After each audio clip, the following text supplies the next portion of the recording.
Oh, and down he goes! Right hand, left hand, and I don't think he's going to get up. I think it's all over. I think it's over. Is he going to get up? Can he get up? Can he get up? He does. Oh my goodness! Somehow Fury has managed to get up.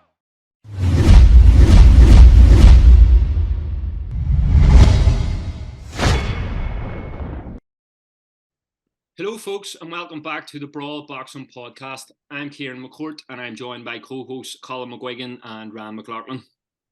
Delighted to be joined by the one and only Brawl Boxing stakeholder, matchroom chairman, Eddie Hearn. Eddie, how's things? Fantastic, boys. You were saying off air, I'll drop you a little message. You've been hounding me for about 3 months. I'll drop you a little message at on the afternoon. Oh, when can we do it? Now? Thinking they'll never say yes. 20 minutes later, yeah, here's the Zoom details. So well done, boys. Got to stay on your toes. Eddie, we would go to the ends of the earth for you, mate. You know us. You're one of a very few. Eddie, do you notice anything in Colin's background? Oh yeah, a little DAZN hat Oh, or something like that. Yeah, very good, mate. Great bit of product placement. He wants to leave. All we've got to do is get rid of the tash and we'll be fine. Ed, you were good news though, Cole. You've only got what? 2 days left? Mate, you're going to see this all weekend. It's here to stay. Is it? Okay, mate. Yeah. Respect. When you going to Phoenix?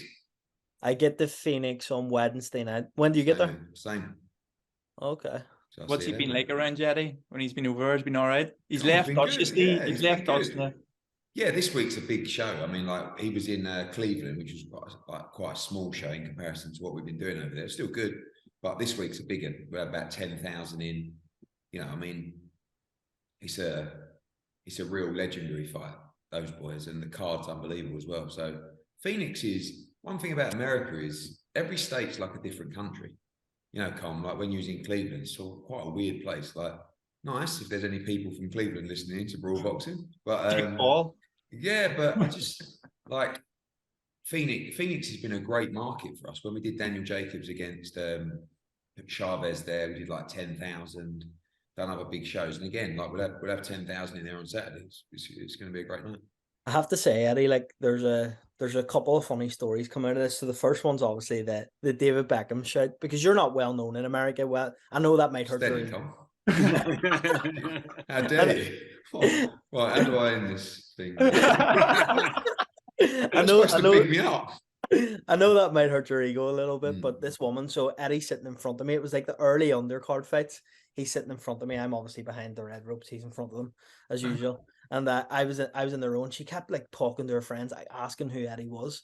And then one of them has told her that it's David Beckham, and she turned to me and she said, "You're from Europe.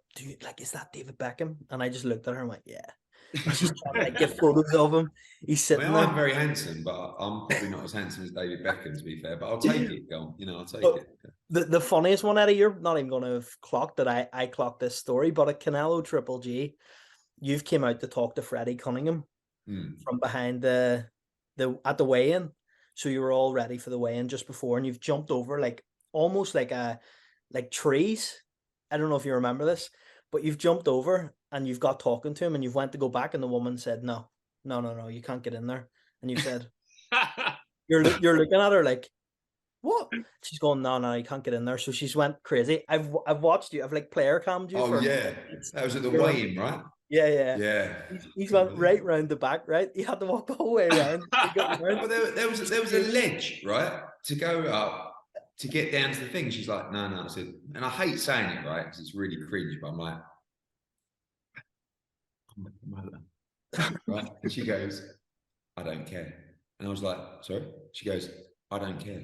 You've got to walk around. I went, listen, not being funny. I just put my leg on there and I'm there. No. Then she went, do you want me to get you arrested? And I was like, Jesus Christ. That's a bit harsh, He's round the back of his hands. It's funny because, you know those laminates, yeah? I hate to wear them. Not meaning to be arrogant, but I just find them so annoying, especially when you've got a lovely suit on. Do you know what I mean? You've got to wear this laminate around your neck. So all the boys now who work our security in the UK, they know I don't wear one. But every now and again, you get a newbie on, right, who genuinely doesn't know who I am. So I walk through, And it's actually pretty good because at the end of the day, you shouldn't be allowed. I should wear a laminate. So I just walked through. I was like, no, sorry, mate. I'm like, yeah. I'm doing, it's my show. Yeah, it's my show. Just get out of the way. No. And then by now it's a scene. Do you know what I mean? Everyone's looking over it. And then one of the more senior stewards just runs over and goes, no, it's all right. It's all right. It's all right. But it's all right. They're doing their job. I should just wear a laminate, really arrogant bastard. There's Frank Warren fans everywhere, Eddie. You need to be Is careful. there? Undercover. I didn't know they still existed. It's a joke. We get on well these days. It's a joke. No, we get on well now. Oh, you and George Warren comes. Obviously, he's left us, and Coogan got the checkbook out and went. Obviously, got him into IFL. Like, you can't be throwing the zone on your IFL. You're like Westlife, aren't you? Like you're right, like sort of disbanding slowly, and then every now and again you get back together for an Eddie Hearn interview. Do you know what I mean? This is the big one. We're gonna just drop this with no teaser and just be like, "Here, Brawl Boxing's back." We've still got it. You know what I mean? Exactly. Yeah. Sometimes you get bigger when you sort of, you know, come back and sort of reinvent the wheel. You boys. I mean, if you look at some of them, like Blue and those bands, you know, they've actually got bigger. Now their tours are much bigger than they used to be. So there's hope for you boys. We're celebrities in Ireland, like Eddie. I don't know if you know, but we are celebrities. And obviously, you've got the big card coming up, hopefully in Croke Park. So you know, we're obviously going to be ringside media passes and that with you. That would be. I was talking about that today to someone, and like, I feel like not that the fun goes out of the business, but when you I live it every day, like not every day, every second, you know, and it's become so serious. I did an interview with Coogan the other day, and I talked about days like when Darren Barker won the world title in Atlantic City and Kell Brook beat Sean Porter, and like I didn't have a clue what I was doing really, and I was just a boxing fan who'd been around boxing all my life, and it was so carefree. Like we'd do the show, and then we'd go out after, and we'd get pissed, and like we couldn't believe that we couldn't believe we were in Atlantic City, let alone being part of a team that had just won the world middleweight title. And now it's so serious. There's so much criticism. There's so much anger. There's so and it can just take, you know, knock the wind out of you a little bit sometimes. So stuff like Croke Park, that's something that at this stage in my career really motivates me, you know, because I feel like, and I've been thinking to myself lately about just almost like envisaging being there, you know, on that night with like 5 or 6 big Irish fights on the undercard, and just the look on everyone's face and the sort of memories that would leave in the country for Katie, for Irish sport. You know, I don't want to sound cringe, but like that really is something that motivates me, you know. And I think if we could pull that off, I think that would be a night that people would remember for the rest of their life, because that's really what it's about.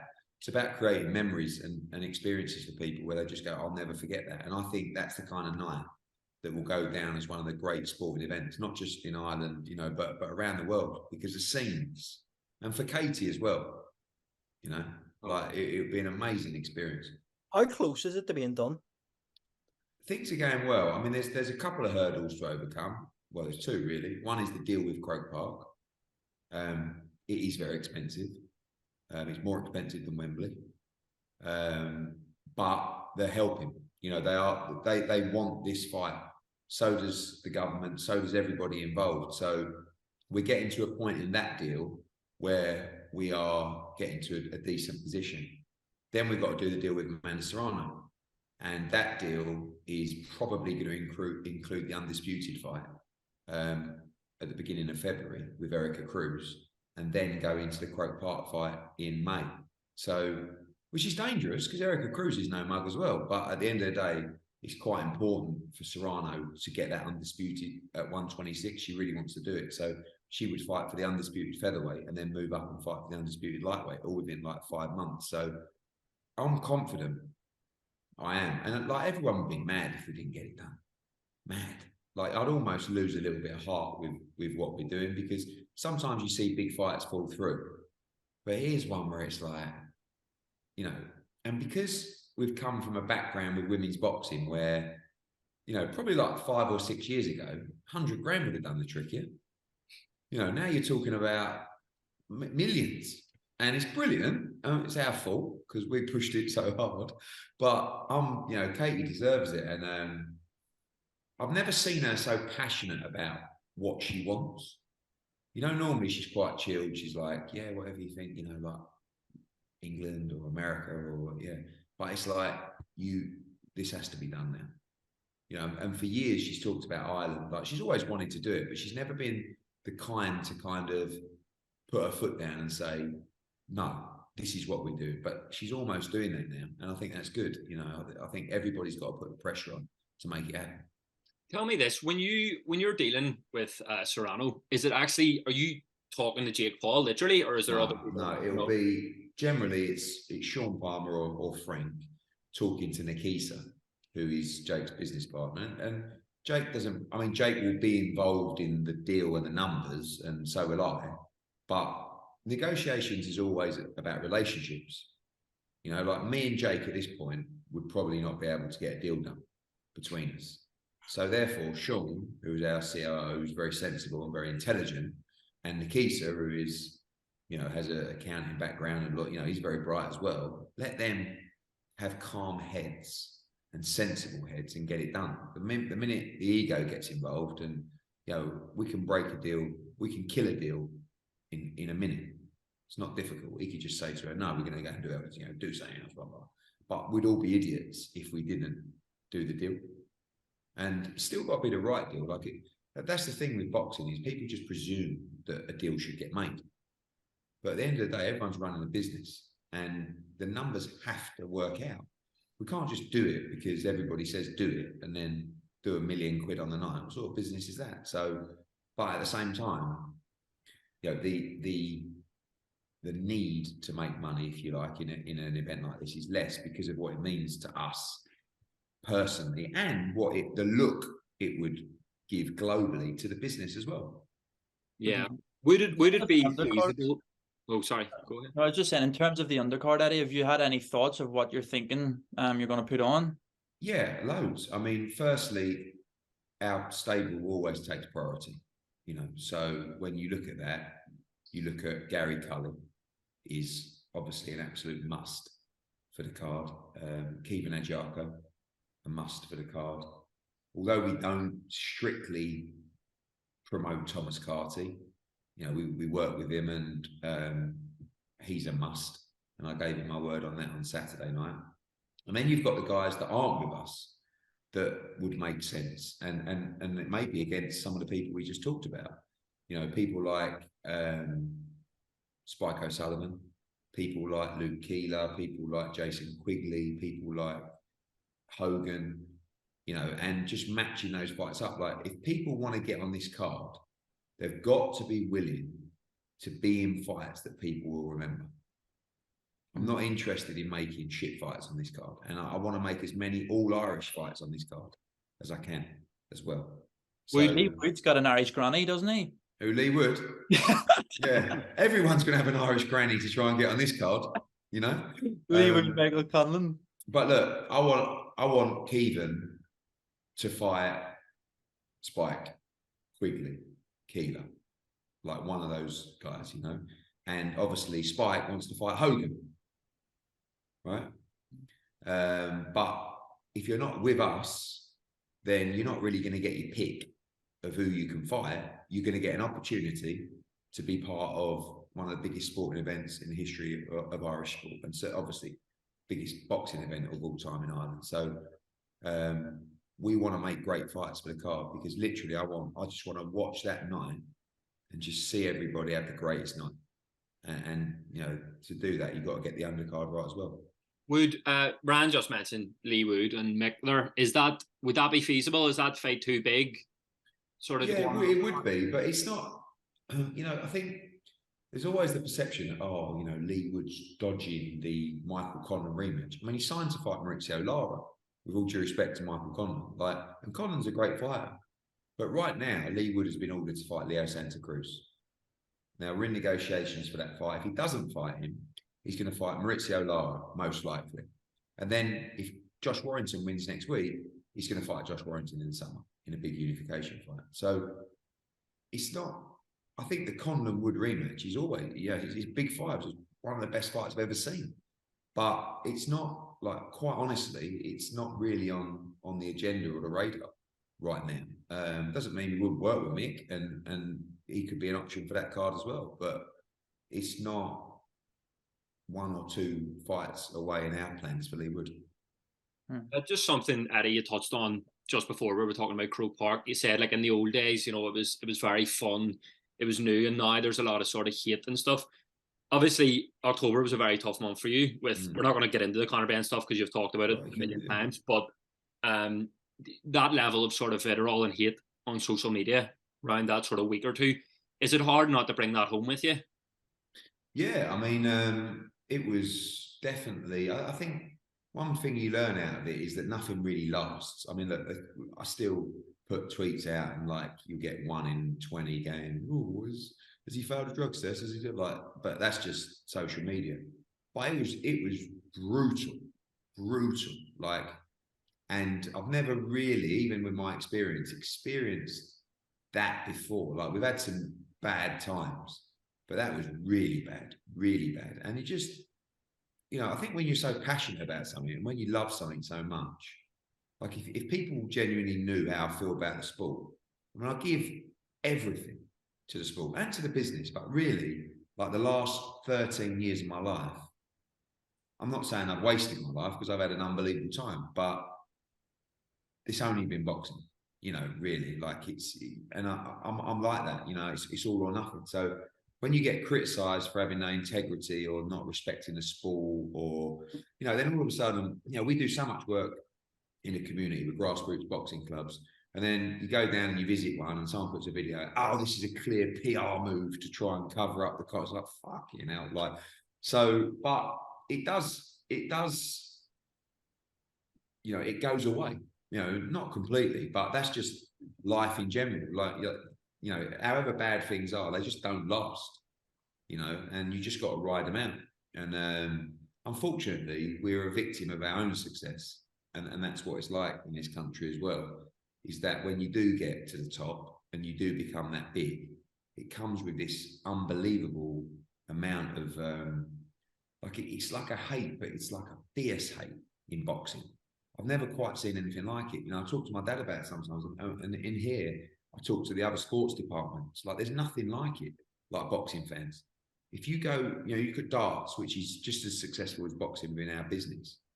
You don't go and read a tweet from one of the darts players. You don't get any abuse or stick, but boxing's unreal. Like, and I don't know why. I can't really nail why people are so unhappy, like the boxing fans. They're so violent, like not violent in a physical way, but just violent in a social media way, where it's just, and it's just like, sometimes every now and again, I'll get a post from someone, I think, I know that handle, like I've seen that handle a lot, and I'll go on it, and I'll just read, I'll read, and it's like relentless. Every tweet that you put out, like 5 or 6, and have you seen this, and Hearn's doing that, and like all the names, like the usernames, like Matchroom's dead, kill Hearn, like fuck, wow, it's amazing, really. So yeah, that was a really shitty time.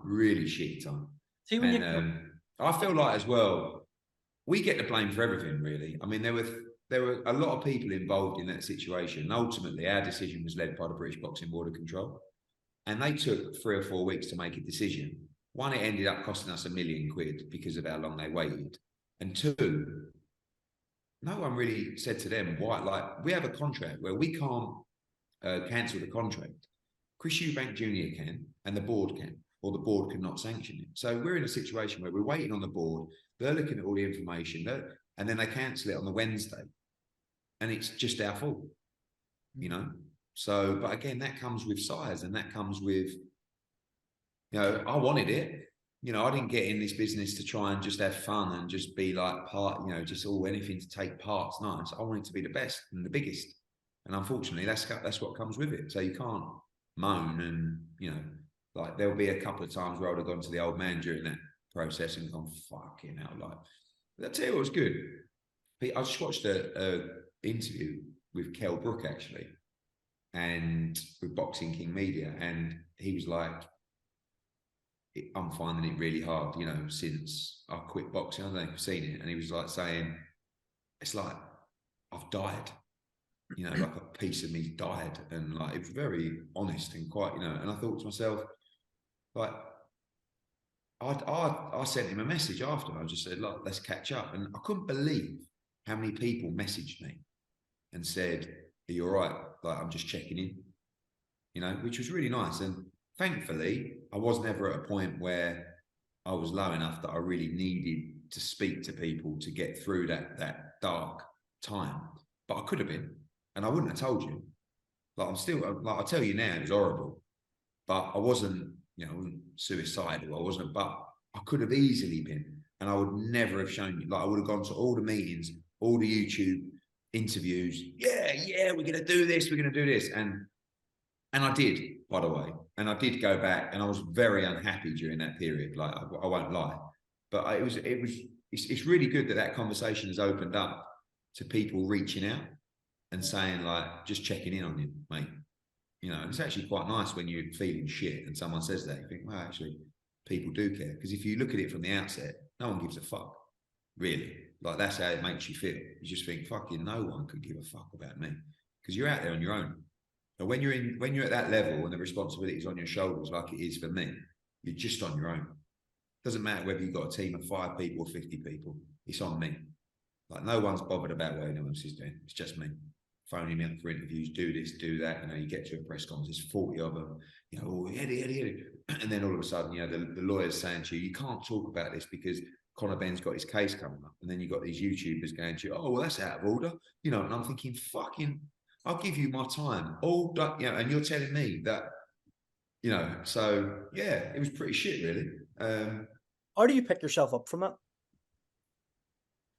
I think you really just have to take every day as it comes. You know, I got to a period probably a couple of years ago, well, no, probably a year ago. And I just thought to myself, the work that you're putting in, the travel that you're doing, the stress that you're under, you know, you really have to live better, right? Because otherwise you're going to be fucking dead in 5 or 10 years. You're going to have a heart attack, you're going to fucking lose your mind, whatever it could be. So about a year ago, I stopped drinking, really. I was never like a massive drinker anyway, but I would always go out after a show, and if a show didn't go well, then Sunday I'd wake up, I'd feel shit, I'd be a bit pissed off, I wouldn't go to the gym, and then Monday would come around, and like, you know, and I just started looking after myself more, started trying to sleep better, started training a lot more, stopped drinking, really. And that's helped a lot, really, because I think if you're not living right, all these things can build up. Like, it's tough enough anyway.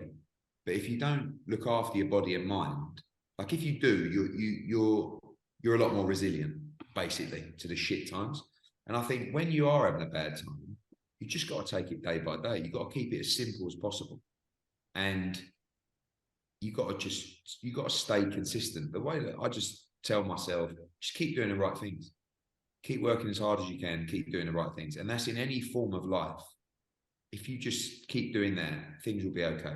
And also be true to yourself, be honest, you know, be able to look yourself in the mirror. Like through that whole process with Conor Benn, I know that at every junction, I can look myself in the mirror of what we did and know that at that point, I did everything right.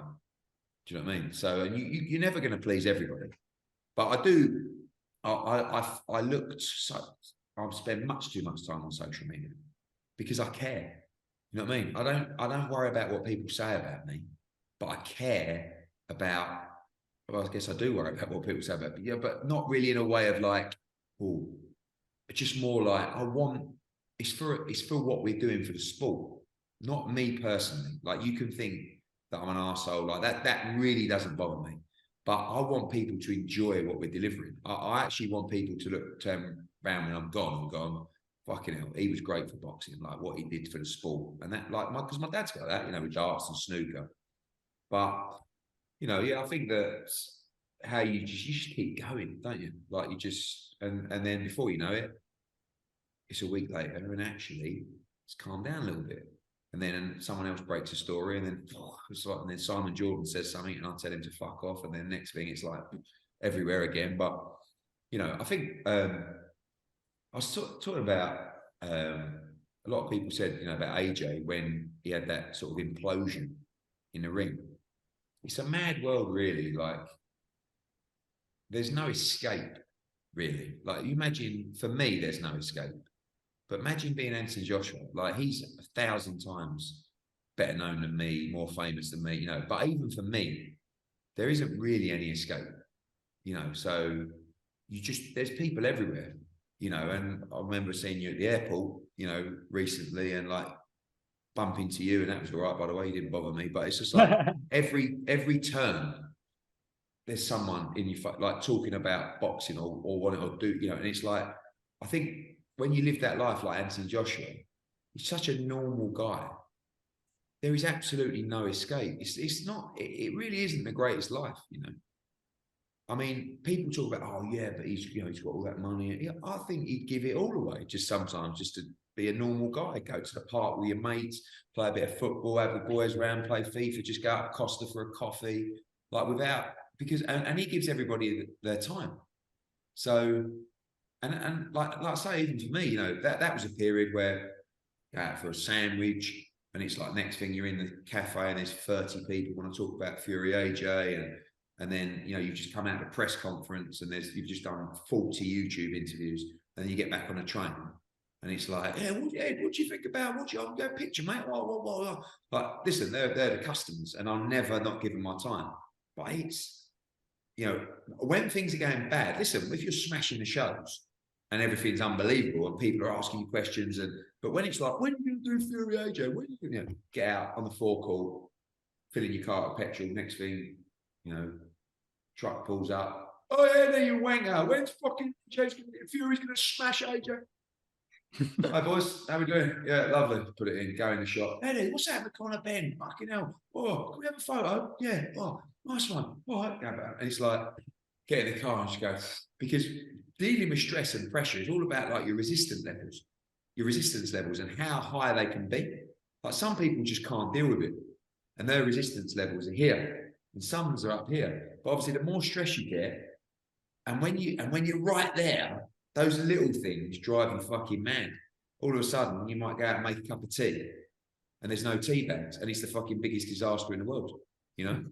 I remember speaking to Mark Cavendish, you know, the cyclist, on my podcast, and he suffered badly with depression. He said the smallest things were driving me over the wall, just like that. You know, he'd go out, there'd be no spoons in the drawer, and it's like, oh, fucking, there's no spoons. And that's because we keep, you know, you're there.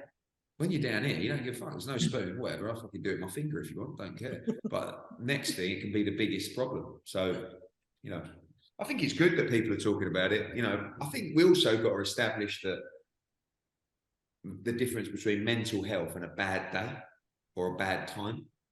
You know, like my old man, if you spoke to him about mental health, I mean, he's getting a bit better, but he thinks it's just all, it's complete. Like, what is it? What is going on with the world?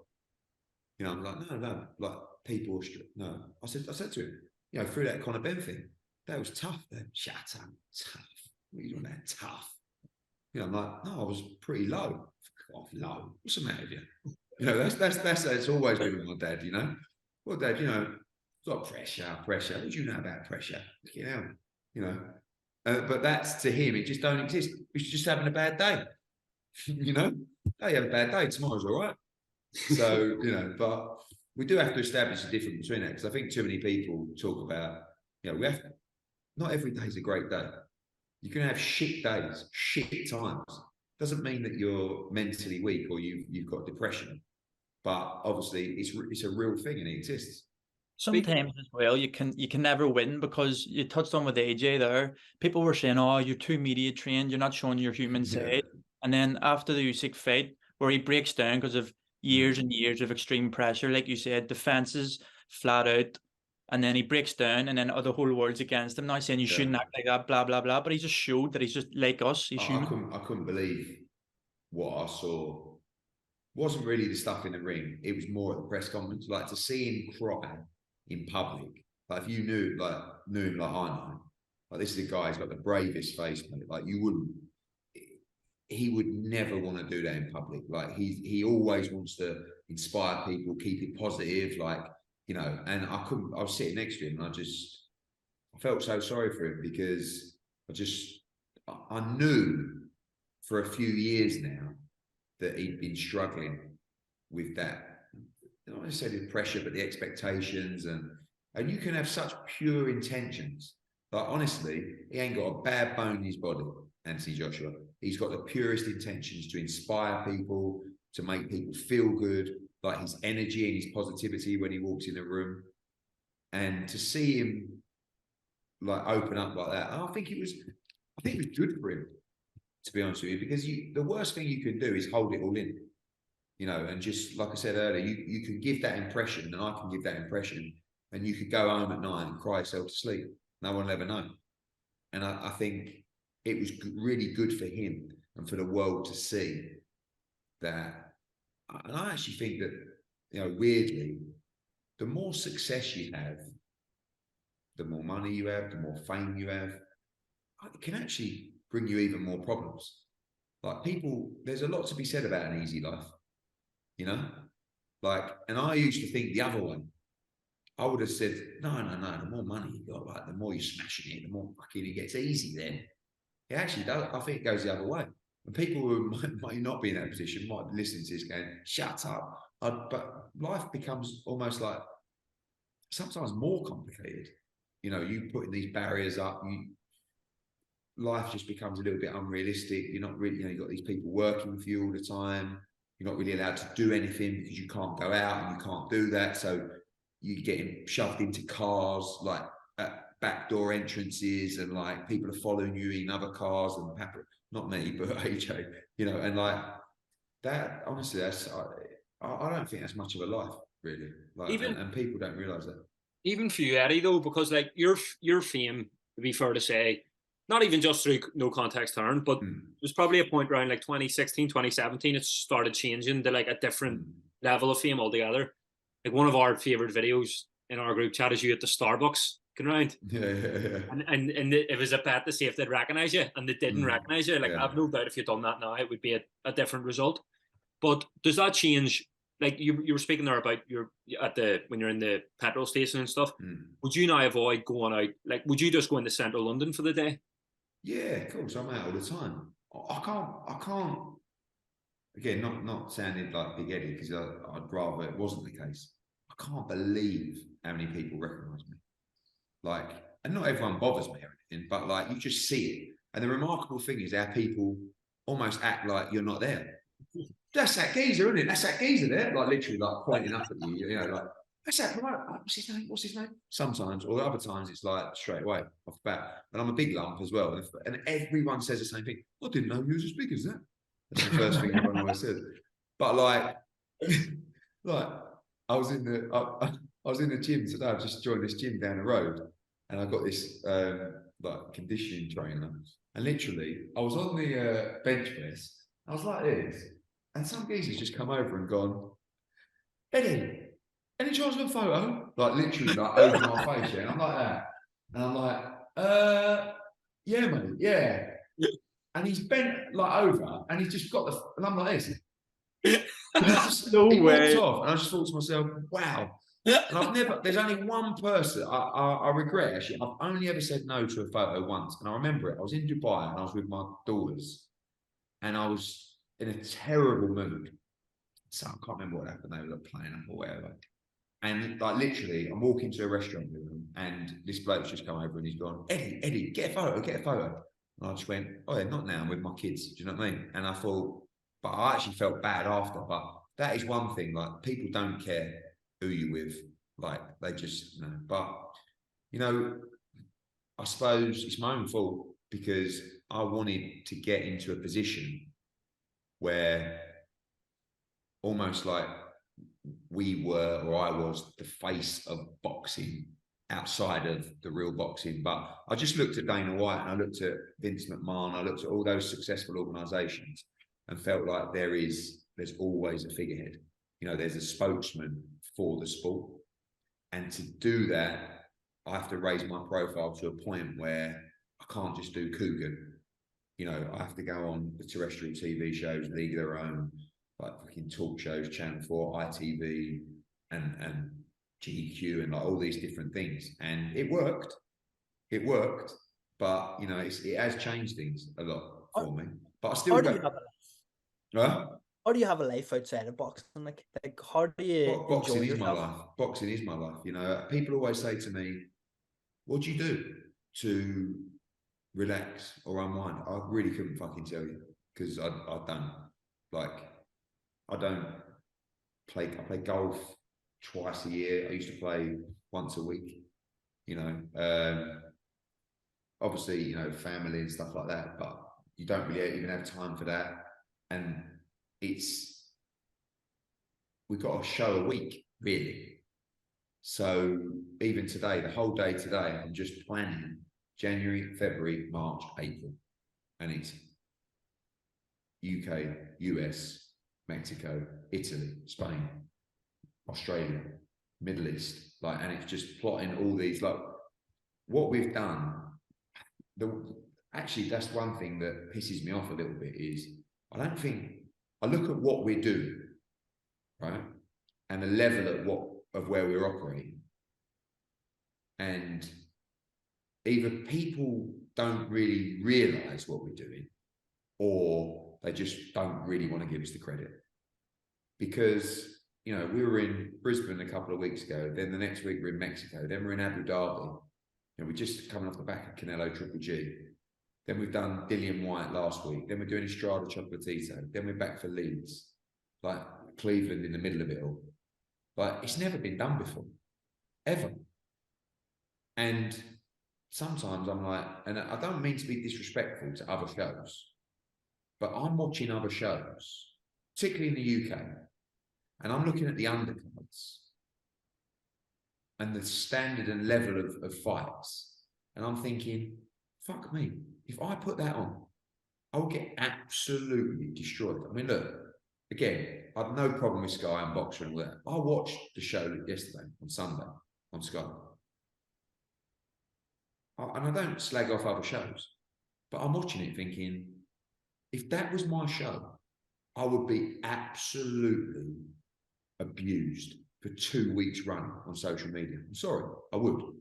Even on, you know, every Dillian White fight of the last 4 years, 5 years has been on pay-per-view, right? Last Saturday, we put him in with Jermaine Franklin. It was a really good fight. Fabio Aldi on the undercard, you know, really good card. Lost Craig Richards, but still, it was off pay-per-view. It was and it's like, oh, this is shit. It's like, what the fuck? Even Estrada Chocolatito go for fucking two has-beens. What? Two fucking pound-for-pound legends of sports. Anyway, I like people to pat me on the back and say, fucking well, don't get me wrong, as much the bad times getting criticised, there's nothing like people patting on the back, saying well done. But I look at what we do, and I've just never seen it done before. And I don't think it will be done again, to be honest with you. So, but I'm a bit of a sick fucker. I just can't stop, really. And I'm so driven to win. And I definitely won't do it forever. Definitely. And I won't be doing it for long. How long do you think you've got left? I mean, it's certainly beyond 5 years, you know, but I just don't, this business makes you a bad person. And not, you know, in a illegal way, but in a way of just your mood, I think physically as well. And I look at all these guys, you know, you have to remember, right now I'm in the office. This was my lounge growing up. When I was growing up in this house, my dad was a boxing promoter, right? He had Eubank, Naz, Ben, Bruno, Lennox Lewis.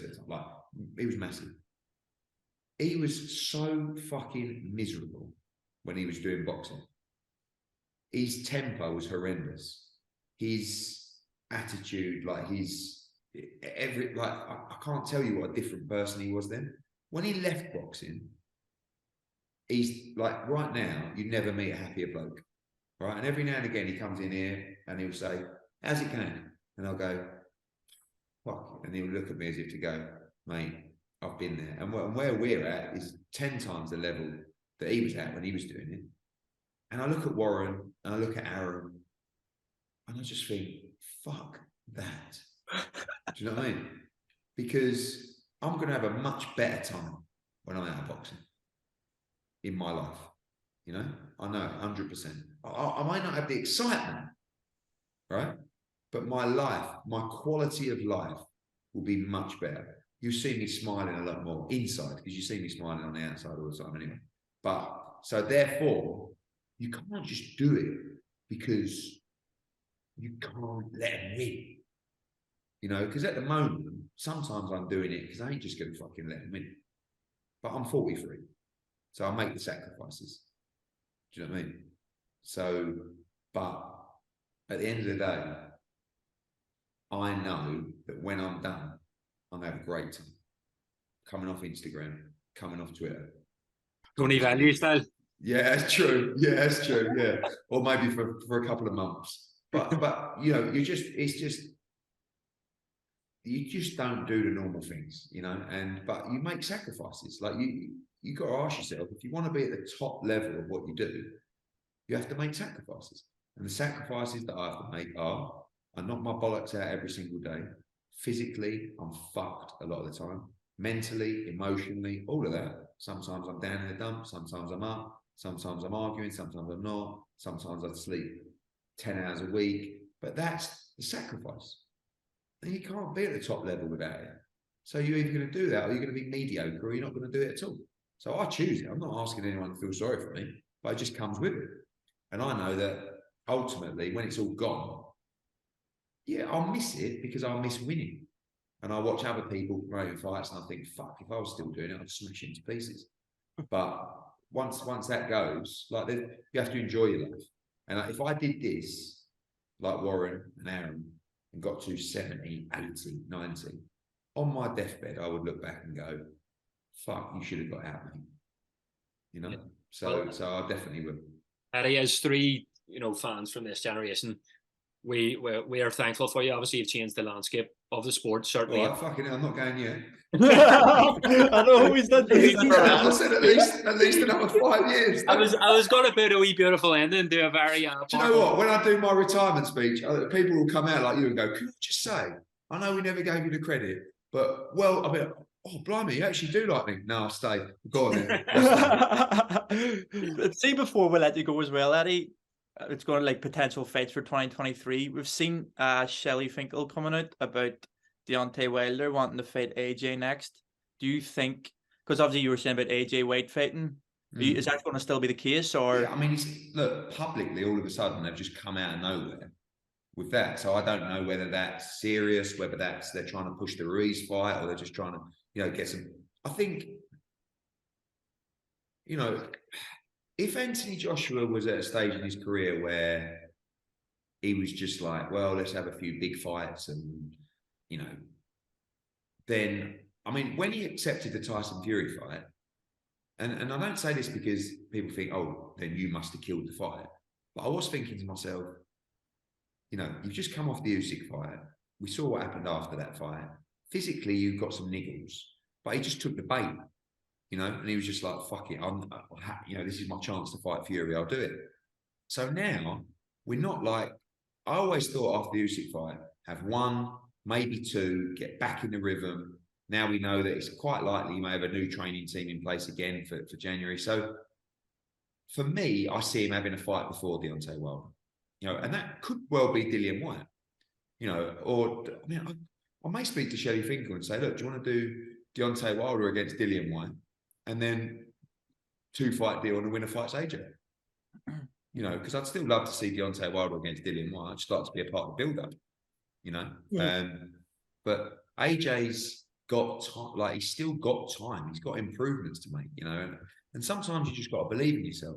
Like Saturday night was a good fight, but I did say to AJ when I was sitting there, look, you realise the level that you box at. Like, you have to say that you've been fighting at a higher level than these two guys, right? That there's, in my opinion, I put Dillian White right up in the top sort of 5 or 6 in the heavyweight division. But I do feel like AJ, Usyk and Fury, they are, and sometimes you can get down and disappointed to lose to Alexander Usyk. But you know, it ain't the greatest shame in the world to lose relatively close fight, the second fight. You know, after 9 rounds, I thought we were going to win the fight. So he's an elite heavyweight. He really is. And I think that he's got time. And so in that respect, I know every fight fan would like to see his 2023 look like White, Wilder, Fury. And it may do. But I'm not, you know, I just want to see him happy, enjoying boxing and loving what he does. And he loves boxing. Like that's something we've all got in common. You guys, me, AJ, we love boxing. Because I wouldn't do it if I didn't. Really. Like nothing makes me feel like boxing. Going, you know, my daughter started at the amateur boxing club. She's 10. That is like, that makes me feel better than doing a Strava chocolate eater when I'm in there. Be honest there. I swear to God. You know, honestly, I swear to God. I'm in there, I'm watching her, I'm watching the other kids. I went to the gym show the other week because it makes you realise why you fall in love with the sport. You don't fall in love with the sport because you're trying to negotiate fucking a fight that falls through and, you know, you having this interview and that interview and he's slacking it. Like, that's not what you fall in love with. You fall in love with a sport because the enjoyment you get when you play it, you watch it, you participate in it. It's got nothing to do with money. It's got nothing to do with opinion. It's got nothing to do with politics. It's got to do with the love of the sport. And that you always have to keep that. And just being around, that's why you'd always see me sit down the first fight of the night. Not because I think, oh, it's my fight, I better go out and watch it. I just love it. 4 rounds, 6 rounds, 12 rounds. And also, people forget, I've been in this sport for 35 years. Sitting in changing rooms, watching pad work, watching fights, seeing people cry, celebrate, get injured. I've seen everything in this sport, you know, and I love it. And that's also why it's hard when you get the criticism, because people genuinely think you don't care about the sport, you know. So yeah, don't remember where we were going, but like I sort of agree with you in the sense that they're looking at AJ and looking at him as vulnerable at the minute because of obviously after the second Usyk fight, and people might criticize me for saying this, but I feel like if you're in limbo with your training team, you've obviously had 2 really hard fights against Usyk. Why aren't you allowed to rebuild yourself and learn new things in boxing? 100%, mate. I think that's a classic example of just the public opinion. They don't look out for you, so you have to look out for the fighter.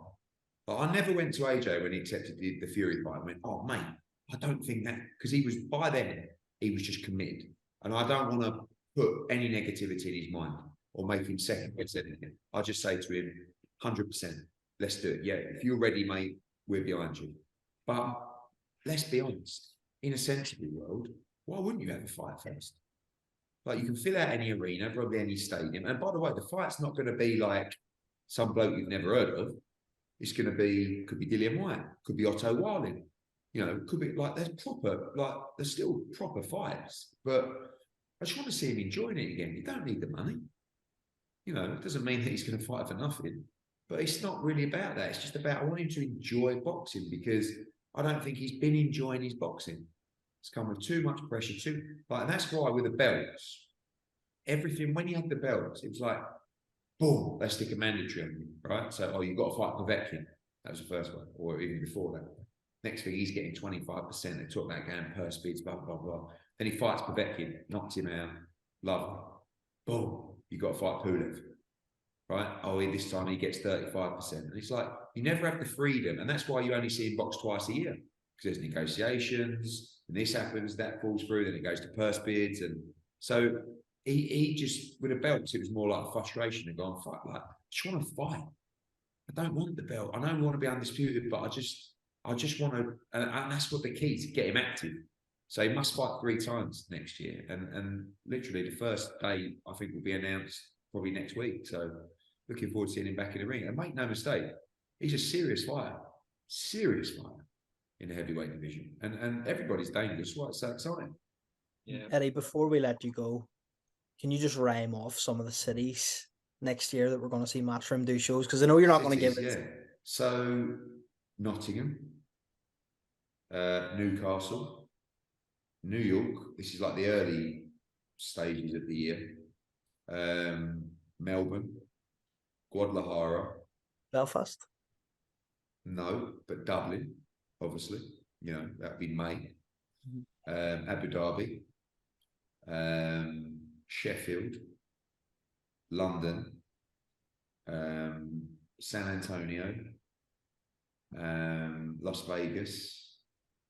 I mean, you know, I love it. I mean, I think one day we'll look back and go, fucking, this was nuts. You know, and I don't know why. This You know, all started, someone Eddie, said the other day, it was quite funny. Someone tweeted and goes, the only person who cares about this fucking global plan of Eddie Hearn's is Eddie Hearn. You know, it's like, where's my UK shows? You know, kind of, it's like, it's bigger than that. You know, there's a world out there. When we go to recently Brisbane and recently Mexico City, I get a lot more fucking love there. Jesus Christ, you thought about making me feel good. They're all over me. Eddie, we can't believe you brought boxing here. Thank you. Thank you. You know, and I'll get it in Phoenix. You see in Phoenix, they'll go mad for me. And then I turn up at fucking Wembley Arena and they're all throwing shit at me and booing me. It's mad this has all started from a poker table with Audley Harrison. I know. Fucking wish I'd never met him. Well, Eddie, as always, thank you so much for the time. Right, boys. We know you're trying to make the Canelo Messi fight, so yeah, it's a big one. Mate, I've had reporters phone me up today, and it's like, "What do you think about that?" I'm like, "Do you think that Messi was genuinely wiping the floor with the?" I mean, you say something wrong there, you're fucking banging trouble. You know what I mean? I was like, "I've no idea, mate. I've no idea." Well, what do you think? You know, what's the next step? I'm like, fucking no. But anyway, yeah, good luck to everyone. I'm staying out of it, mate. Appreciate your time, Eddie, and All right, boys, keep I'll up see the you good in work. Phoenix, unlike these other two, unfortunately. Yeah, see you this week. Eddie, legend, see you soon. Cheers, mate. guys. Eddie, See you thank you. later. No worries, mate. Bye. Well, guys, that's it for our episode with Eddie Hearn. Thanks a million for listening. We had a little break for a couple of weeks. Well, turned into a couple of months, but we're back, and we'll be back weekly. So thank you for listening, and tune in again for another very special guest.